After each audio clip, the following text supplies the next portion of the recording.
السلام علیکم، welcome to my channel horror planet voice. تمام نیو ویڈیوز کے اپڈیٹس کے لیے ہارر پلینٹ وائس کو سبسکرائب کر کے بیل نوٹیفیکیشن آن کر دیں۔ چاچا انور کی بات سن کر میں حیران ہو گیا کہ یہ کیسے ہو سکتا ہے، جبکہ قاسم ہی مجھے بلانے آیا تھا اس خوفناک گھر میں جانے کے لیے، وہ بھی رات کے وقت۔ اب تو مجھے کافی حیرت تھی۔ پھر میں نے چاچا سے کہا، کہاں ہے قاسم؟ اس نے کہا، آ جاؤ پتر، وہ دیکھو سامنے چارپائی پر سویا پڑا ہے، ساری رات سے باہر سو رہا تھا۔ باہر سونے والی بات پر مجھے کچھ شک ہوا کیونکہ بہت سردی تھی، مگر میں چپ کر کے آ گیا۔ پھر وہ میرے سامنے قاسم کو جگانے لگے۔ قاسم نے ایک دم آنکھیں کھول دیں اور مجھے اپنے سامنے دیکھ کر حیرانگی کا اظہار کرنے لگا۔ ارے علی بھائی، آپ اتنی صبح، خیر تو ہے؟ میں نے حیران ہو کر اسے دیکھا مگر کہا کچھ نہیں۔ پھر چاچا انور سے کہا، ٹھیک ہے، اب میں گھر چلتا ہوں، مجھے کچھ غلط فہمی ہو گئی تھی، قاسم کی جگہ کوئی اور ہوگا۔ یہ کہہ کر میں جانے لگا۔ پیچھے سے قاسم نے آواز دی، علی بھائی، کچھ دیر بعد میں آپ سے ملنے آؤں گا، آپ گھر آرام کرو، میں ناشتہ کر کے آ رہا ہوں۔ اس دوران چاچا انور اندر جا چکا تھا۔ میں نے خیال کے تحت قاسم سے پوچھا، یار تم اتنی سردی میں باہر سوتے رہے ہو کیا؟ اس نے کوئی جواب نہ دیا۔ پھر کہنے لگا، مجھے نیند آ رہی ہے، میں بعد میں ملوں گا تم سے۔ یہ کہہ کر وہ لیٹ گیا اور فوراً اس کے خراٹے گونجنے لگے۔ میں حیران و پریشان قاسم کے گھر سے نکل آیا۔ گھر آ کر دیکھا سب گھر والے ابھی تک سو رہے تھے، حالانکہ اس وقت تک امی جاگ کر نماز پڑھ کر ناشتے کی تیاری بھی کر چکی ہوتی تھیں۔ میں نے سوچا امی کو جگا دوں تاکہ ناشتہ بنائیں۔ جوں ہی میں ان کے کمرے میں گیا، امی کی اندر تیز تیز آوازیں آ رہی تھیں۔ میں دروازے کے باہر رک گیا اور کان آوازوں پر لگا دیے۔ نہیں، وہ میرا بیٹا ہے، میں تمہیں وہ نہیں دوں گی سمرن، کیا کر لو گی تم بتاؤ؟ وہ بہت باہمت ہے، اسے تم نقصان نہیں پہنچا سکو گی، سنا تم نے؟ ابھی وہ کچھ اور بولنے والی تھی کہ میں نے دروازہ ایک دم کھول دیا۔ اندر جا کر حیران رہ گیا۔ امی بال کھولے عجیب سے انداز میں خلا میں گھور رہی تھیں۔ میں دوڑ کر گیا اور پوچھا، امی آپ کس سے باتیں کر رہی تھیں؟ میری بات سن کر وہ خاموش ہو گئیں، پھر کہنے لگی، ہٹو علی، مجھے ناشتہ بنانا ہے۔ مگر میں نے ماں کا بازو پکڑ کر کہا، امی یہ سمرن کون ہے؟ آپ کس سے باتیں کر رہی تھیں؟ امی نے مجھے صرف یہ کہا، علی آج کے بعد اگر قاسم تمہیں اس گھر میں جانے کے لیے بلانے آئے تو کہیں بھی مت جانا اور اپنا تعویذ بھول کر بھی مت اتارنا۔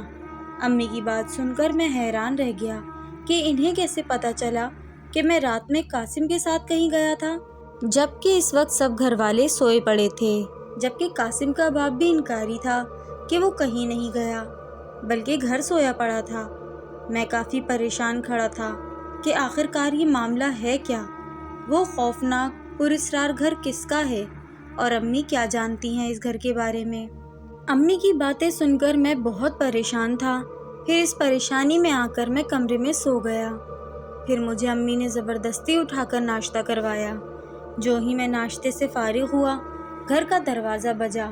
میں اٹھ کر جانے لگا تو امی نے پیچھے سے آواز دی، قاسم ہوگا، تم اس سے مت ملو علی۔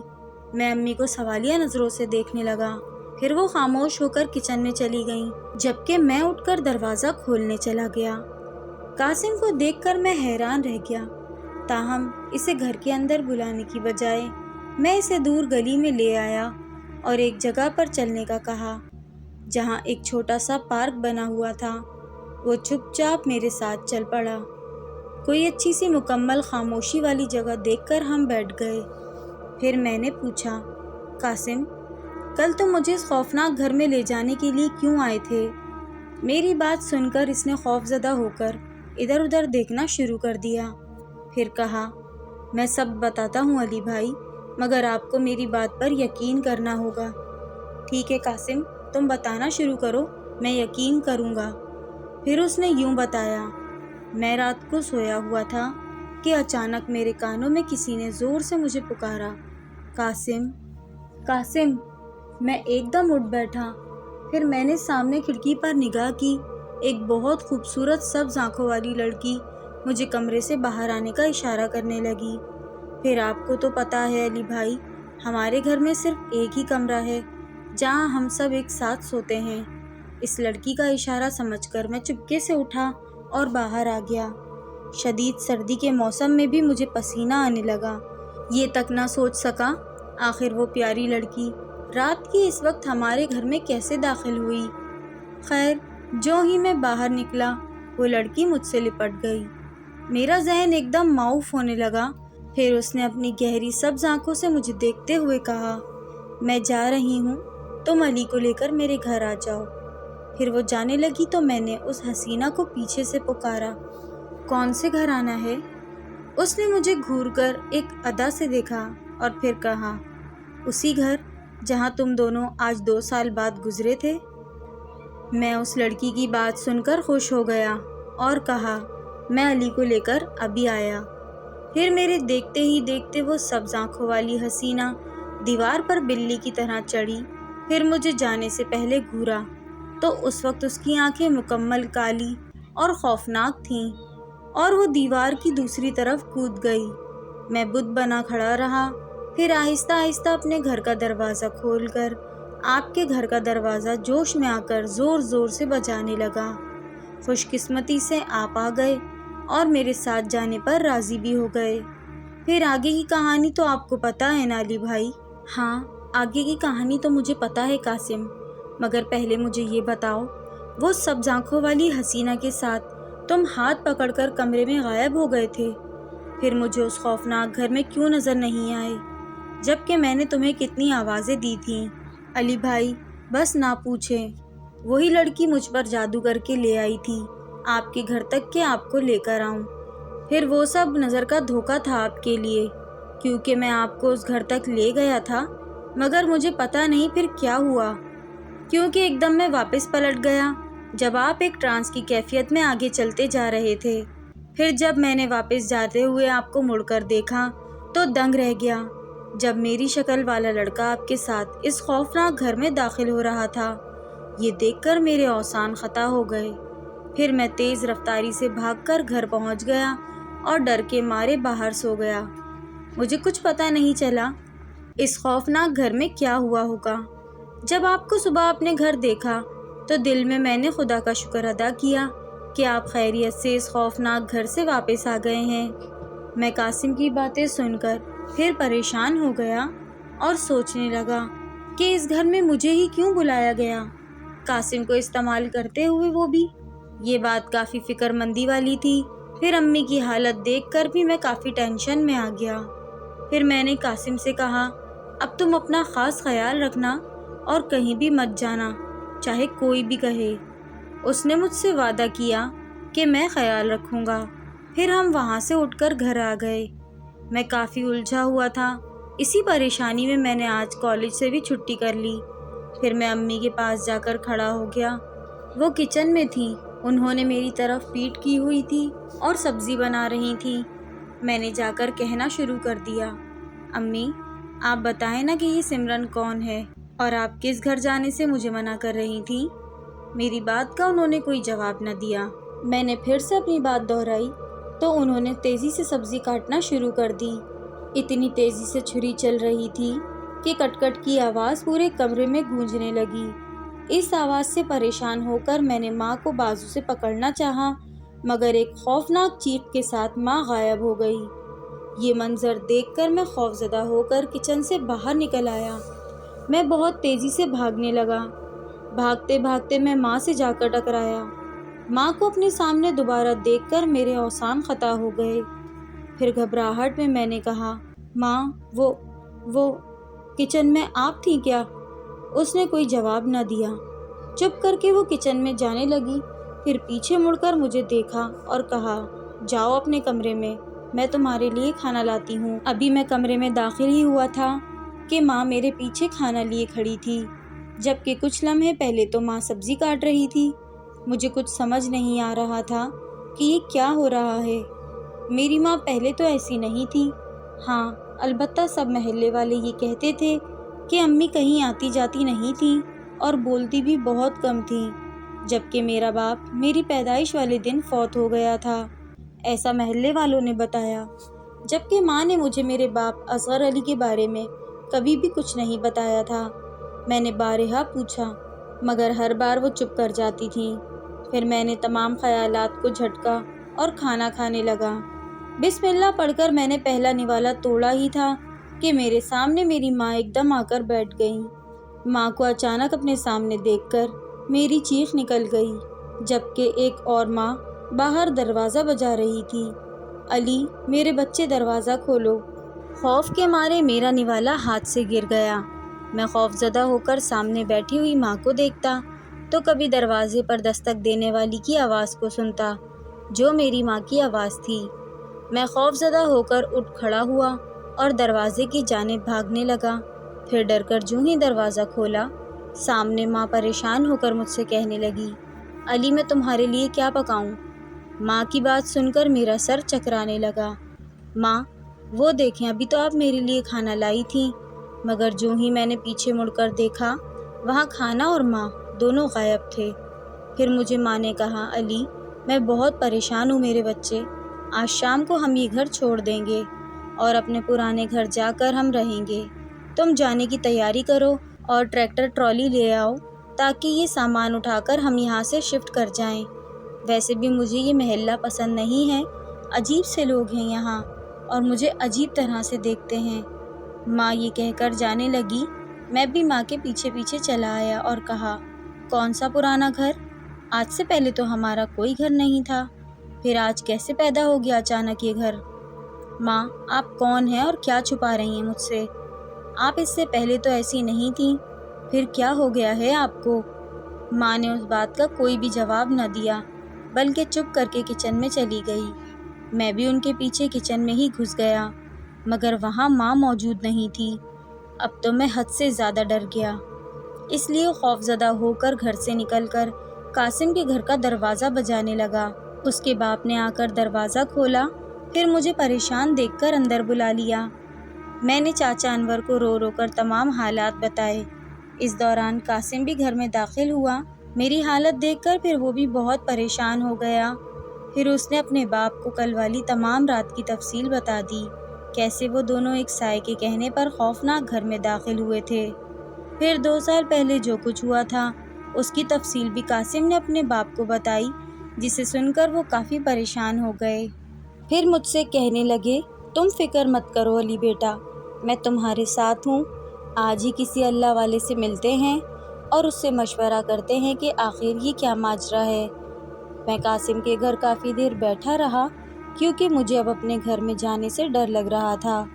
میری ماں کی حرکتیں بھی اچانک سے پراسرار ہو گئیں، جو زیادہ تشویشناک بات تھی۔ کچھ دیر بعد چچا انور ہم دونوں کے ساتھ ایک مولوی صاحب کے پاس گئے، جو ہمارے محلے سے کچھ فاصلے پر ہی ان کا گھر تھا۔ وہ مسجد کے امام ہیں اور بچوں کو قرآن پاک کی تعلیم دیتے ہیں۔ ان کا نام چچا نے خدا بخش بتایا۔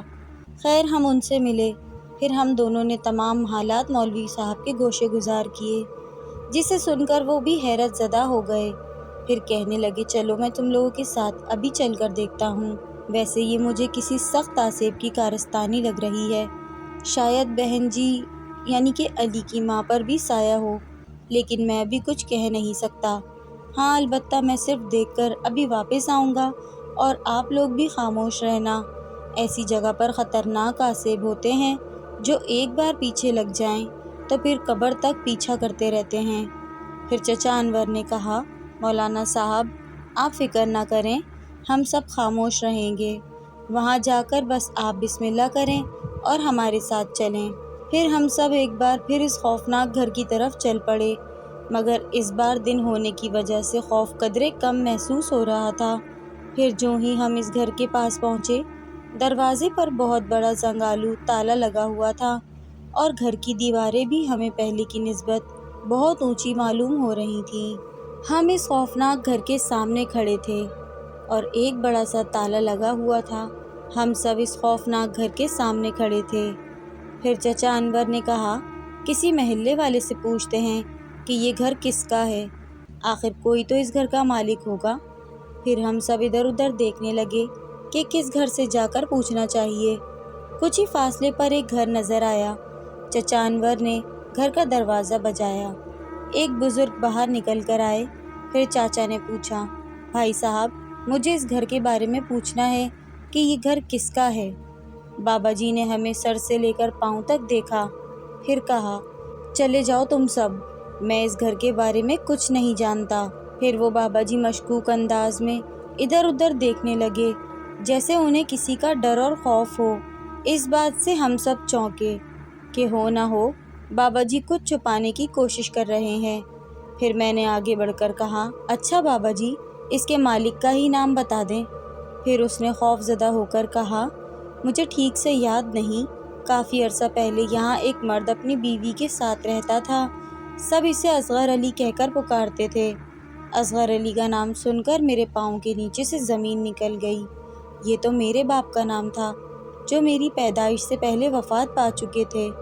اس کا مطلب ہے ماں ٹھیک کہہ رہی تھی، یعنی اس خوفناک گھر کا تعلق ہم سے ہے۔ اب میں پریشان ہو کر چچا انور کو دیکھنے لگا۔ پھر ہم نے اس کا شکریہ ادا کیا اور گھر کے سامنے آ کر جائزہ لینے لگے۔